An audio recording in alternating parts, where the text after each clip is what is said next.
Danas ugrađujem 12 implantata, All on 6 u gornjoj donjoj vilici. Sada ćete vidjeti koliko nam vremena treba za to. Pazite, start, krenuli smo. Vidimo tu masu, izgleda kao neki puding. Od jagode. Imaće divne snove. Divne snove sa plavušama. Nina vadi zube rukom. Koju je izabrao? Super. Za sreću puštamo pesmu. Ko tražio, doktor ili pacijent? Ovo je najčešće za pacijenta. Najvažnija stvar, a to je pozivanje asistenata. Staša! Nina! Voliš da radiš sa doktorom Srđanom? Molim vas kao pravi influencer, stavite ruku.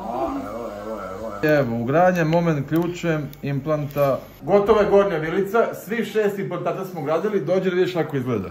Otvorite jako. Ne možeš da izdržiš da čuješ trač. Završili smo za 46 minuta jednu vilicu.